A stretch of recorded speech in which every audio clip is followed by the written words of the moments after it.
This is not an abandoned building. It's the old 1880s Sligh Furniture factory turned antique row. You will find a mishmash of items, both old, new, and homemade. The best way to visit this antique row on Century Avenue in Grand Rapids, Michigan is with an open mind and an entire day set aside to see it all. Just a weekday if possible. It is less busy and the checkout line will be shorter. You're going to want to take your time. There's so much to see and you don't want to shake the items by rushing through. I feel happy just walking into these places. Everything is so gorgeous and unique. Overall, this massive warehouse that is 5 stories tall has the first floor hosted by vendors with booths for antiques and the eclectic. Time is not wasted here. You will find treasures around every corner and in every possible nook and cranny and crevice. Go with someone who appreciates the old patina and can help you decipher when Google Lens can't tell the difference between an antique and a replica. Just like any flea market, the variety is insane. Prepare accordingly for the weather, as 2 of the 3 antique malls are not temperature controlled. It gets a little balmy in the summer and pretty cold in the winter. Thankfully, this place did not get taken over by a casino chain in 2012 and is still up and running today. The old Sligh Furniture building is home to hundreds of vendors. You'll want to look in each booth several times so that you don't miss anything. There's something for everyone. I would be cautious bringing kids, but of course they're welcome. Lots of fun things to break and things that are very delicate. If you get overstimulated, be prepared to take breaks. There is so much and such a variety, you will discover things you didn't even know existed. And you will buy things you didn't even know that you needed. Before you plan your trip, know about the 4% extra using the credit card. Plan 1 to 2 hours for each antique mall, at least an hour minimum. After 3 hours of shopping, you'll want a snack and a drink. Founders is up the road, but one of the antique malls has drinks for sale, or pack your own. Parking can be tough, so carpool if you can. There is street parking on some spots right next to the building with handicap spots next to each entrance. If you come in carrying a large bag, they may ask you to keep it at the checkout counter, and the property is under surveillance. I think it is worth the trip. These buildings are wheelchair accessible up to an extent. Do have ramps that will initially get you in the building, but be leery of walking through the aisles. Inside the booths, it can get pretty narrow. Prices varied and some of the items were large. I know at one point they had someone available to deliver your furniture for a fee, but I'm not sure that's an everyday kind of a delivery service. Check out the description for all of their Facebook accounts that you can follow and double check their hours before you go. If you're from out of town, you can use the Amtrak station too.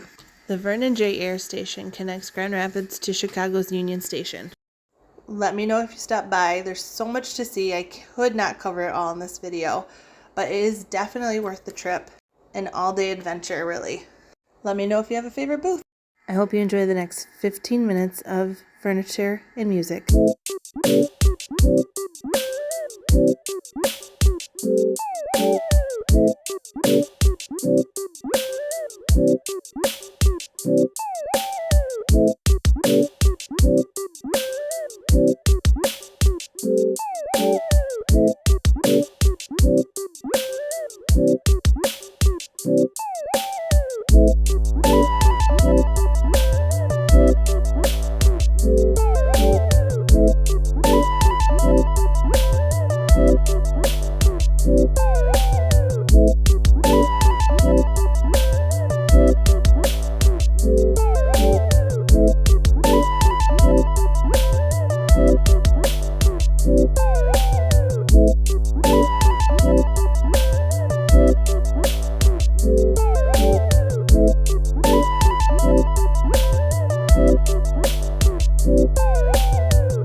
You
Thanks for watching. Let me know what your favorite thing was in the comments.